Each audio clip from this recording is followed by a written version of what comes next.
Boa noite a todos. Muita gratidão por estar aqui nesse momento, poder compartilhar com vocês a mensagem do Evangelho, podermos refletir sobre essas mensagens milenares, mas que são tão atuais para esse momento de hoje, para as nossas reflexões, para as nossas vidas, para o nosso dia a dia, e de podermos pensar e repensar as nossas vidas à luz da Boa Nova. E hoje escolhi o tema A Felicidade Não É Deste Mundo para a gente conversar. É um item do Evangelho segundo o Espiritismo que está no capítulo 5. E é muito oportuno a gente pensar sobre a felicidade não é deste mundo. Por quê, né? Como é que a gente pode entender que a felicidade não é deste mundo se quando eu abro o meu Instagram, tá todo mundo feliz? Tá todo mundo feliz. Quando a gente abre o nosso Instagram, o que a gente mais vê são rostinhos felizes, compartilhamentos de alegrias, de felicidade. E aí a primeira coisa que a gente tem que pensar é qual a felicidade a gente está se referindo? A que felicidade a gente está se referindo? Qual a felicidade do mundo? Né? Então a gente precisa pensar primeiro na felicidade do mundo. Qual é a felicidade do mundo? Então, no mundo, se a gente for pensar, né, no que nos faz feliz no mundo, a gente geralmente vai pensar num projeto de vida, né? No que eu quero construir, num projeto existencial, num sentido existencial. O que eu quero construir para a minha vida?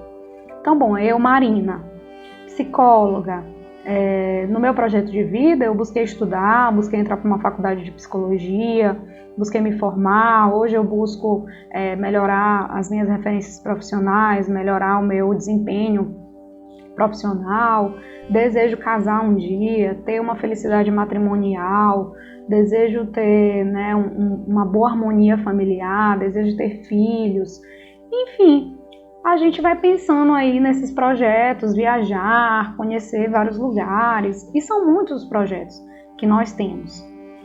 E em relação a esses projetos, o que a gente entende é que são passageiros, são temporários. Tudo o que a gente sonha e planeja na nossa existência é temporário e passageiro. E é por isso que o Evangelho segundo o Espiritismo nos diz que a felicidade no mundo é coisa tão efêmera, porque passa. Então, por mais que a gente esteja feliz com um diploma, com uma profissão, um dia a gente vai se aposentar, não vai trabalhar mais com isso. Por maior felicidade que seja ser mãe, um dia esse filho sai do lar, esse filho se forma, um dia você perde esse filho, um dia você deixa de ser mãe. Então todas as experiências, das mais simples e materialistas, as mais nobres dentro da nossa existência, são passageiras. Eu não quero com isso dizer que não são felicidades verdadeiras, que não nos enchem de experiências positivas, de aprendizado, de crescimento, não. Mas da gente refletir que quando Jesus nos disse que a felicidade não é desse mundo, em rigor, ele quis nos mostrar que tudo no qual a gente projeta a felicidade nesse mundo tem a mesma temporalidade da matéria que nos cerca, do nosso corpo físico e de todas as experiências que teremos aqui nesse campo material.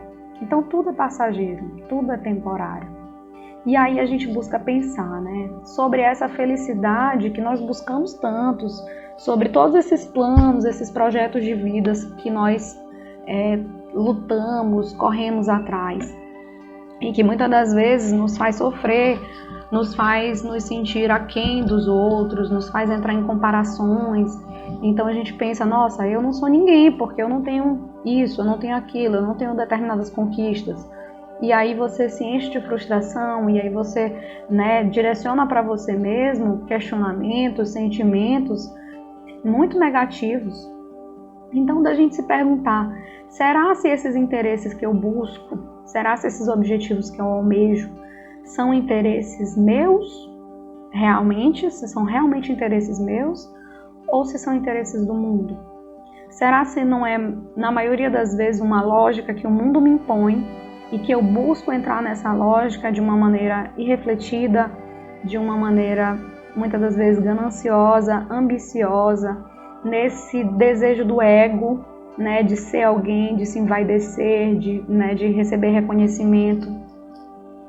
E esse mundo, ele vai impondo várias metas, ele vai impondo várias necessidades para esse homem e vai convencendo a ele de que ele precisa de tudo isso para ser feliz. Que se ele não buscar, se ele não entrar nessa lógica, se ele não almejar, ele não chega a essa felicidade, ele não alcança essa felicidade. Então, da mesma forma que a gente está em busca dessa felicidade desenfreada, nós também estamos imensamente frustrados, imensamente deprimidos, né, nos sentindo o pior dos piores, com autoestima baixa, porque muitas das vezes são objetos de desejos inalcançáveis ou objetos que, após ser alcançados, tem outros e outros e outros, e são metas que sempre sobem de patamar e que a gente sempre fica se sentindo frustrado ou sempre ambicionando e se sentindo exaurido e cansado dessa busca. E o que o Evangelho vem nos lembrar é que essa busca, né, essa meta, esse objetivo dessa lógica do mundo, dessa lógica desenfreada, não irá nos preencher. Não nos trará a verdadeira felicidade. No entanto, nós continuamos inseridos nessa lógica, nesse ciclo de movimento, de aceleração constante, em busca desses objetivos, em busca de sermos alguém, em busca de nos inserirmos nessa lógica do mundo, que não nos fará verdadeiramente felizes, porque são objetivos efêmeros, são objetivos temporários, passageiros.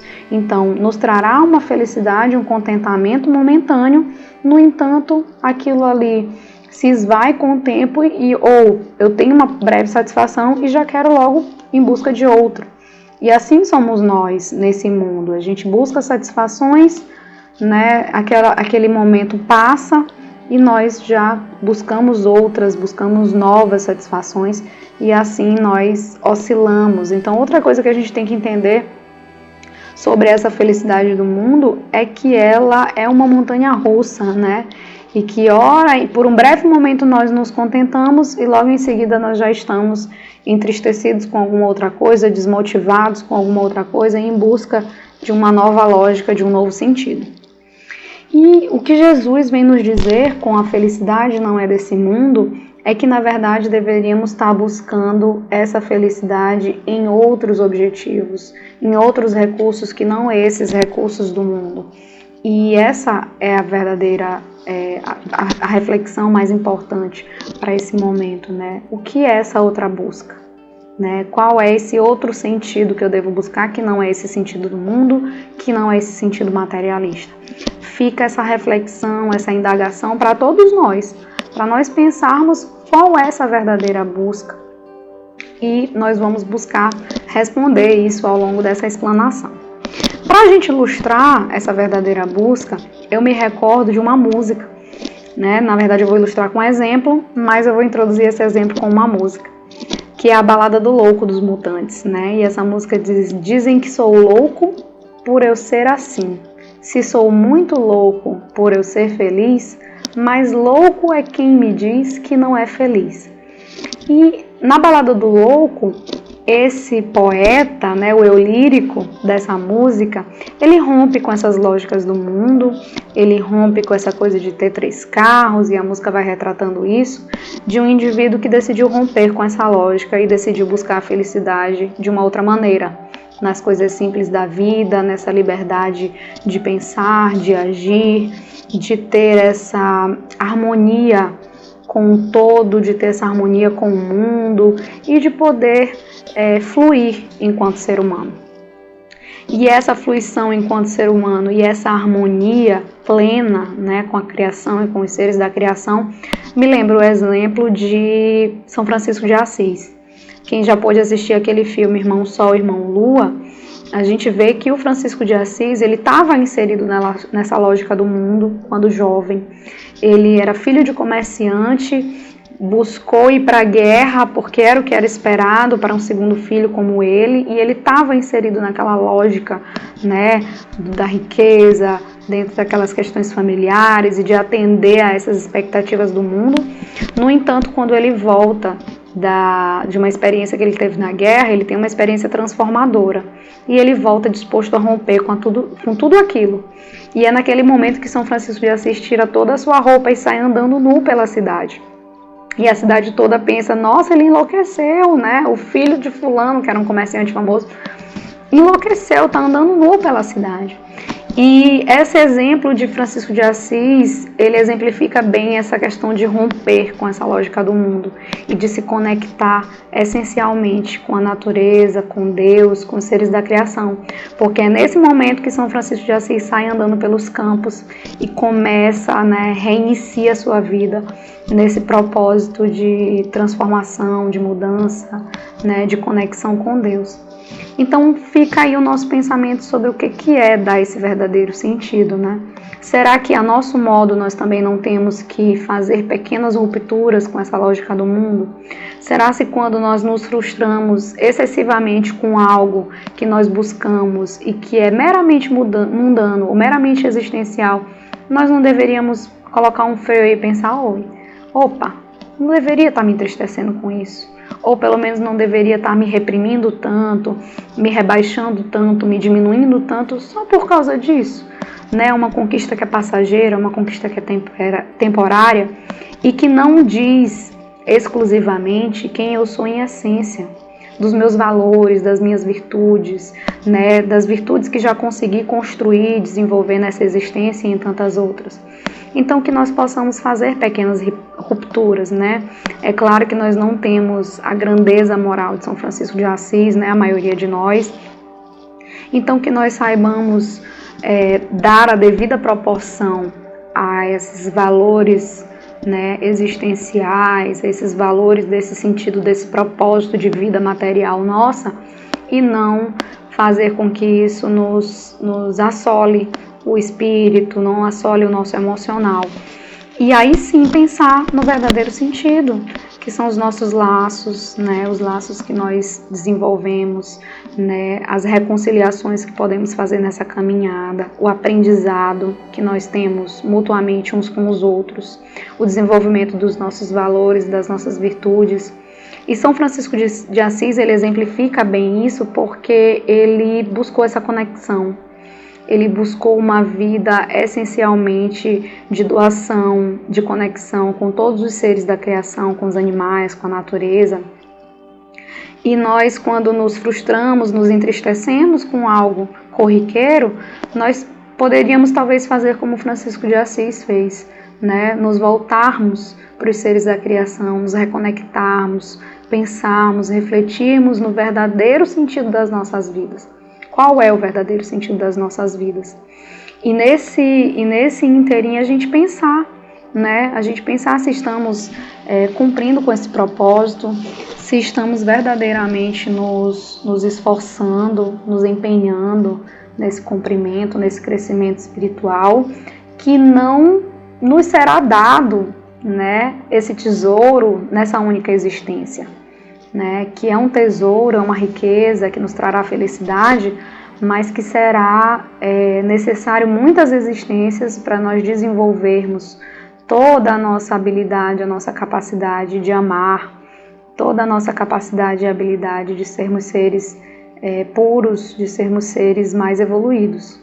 Então é por isso que não é nesse mundo, não é desse mundo. Assim como a felicidade, assim como Jesus nos disse, meu reino não é desse mundo.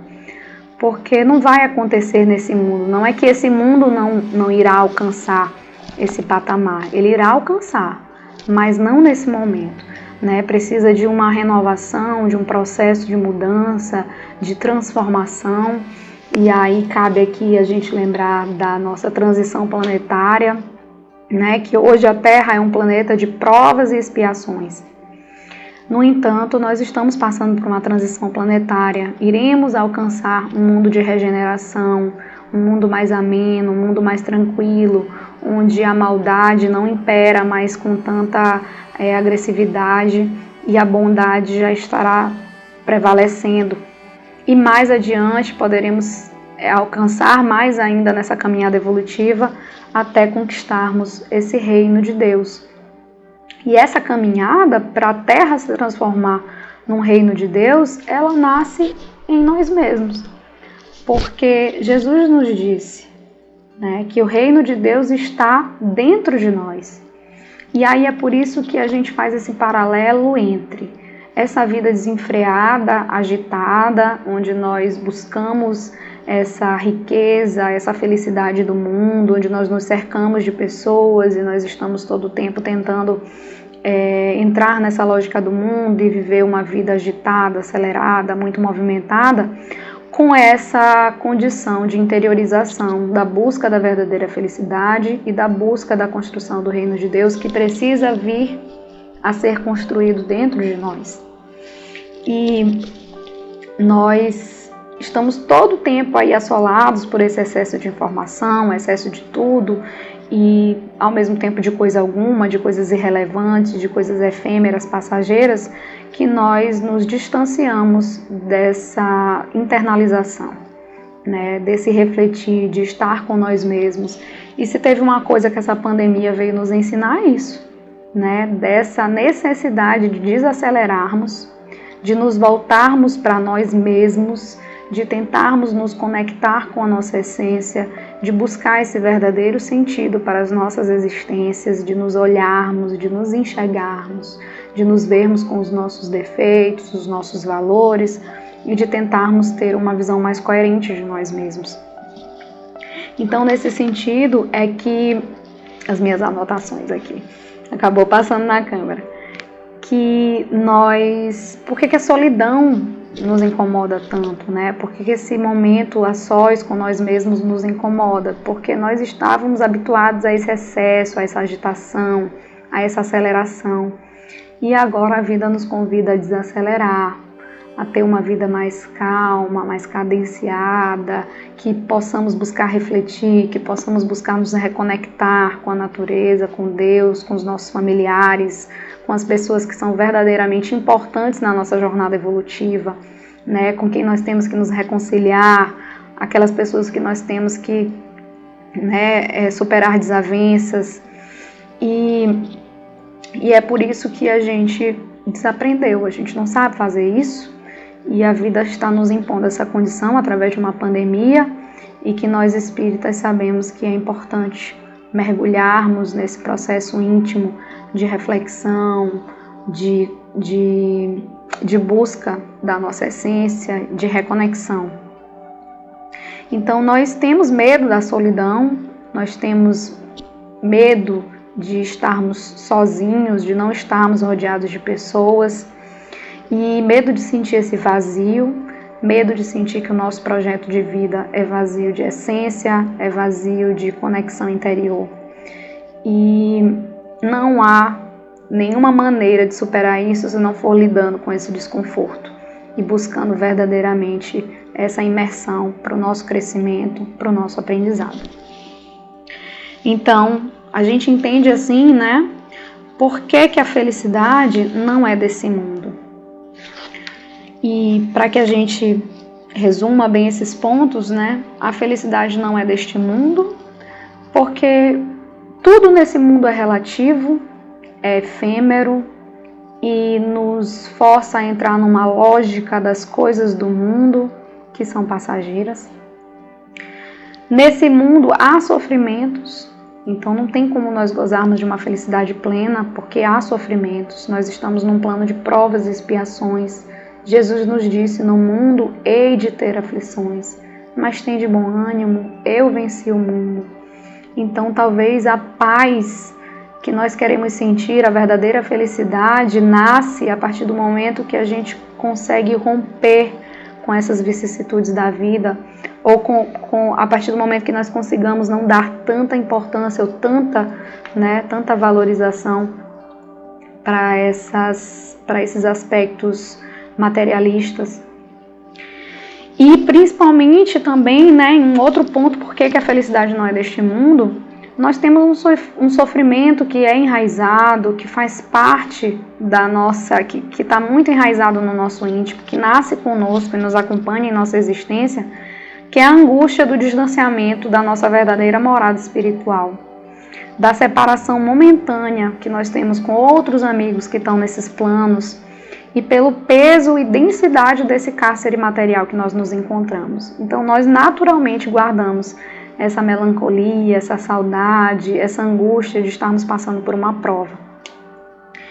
E a felicidade não é deste mundo da mesma forma, na mesma proporção com a qual Jesus nos disse que o reino dele não é deste mundo.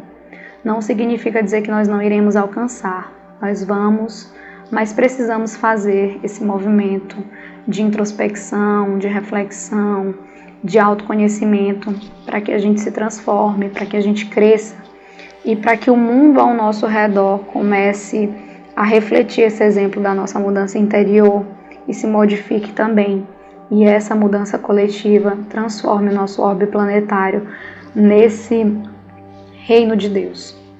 E aí, por fim, vou ler aqui o parágrafozinho que encerra esse evangelho, né? Que encerra esse texto, porque fica um convite, fica um apelo para que a gente busque, para que a gente insista, para que a gente persista em fazer dessa existência uma caminhada, um caminho para a nossa verdadeira felicidade.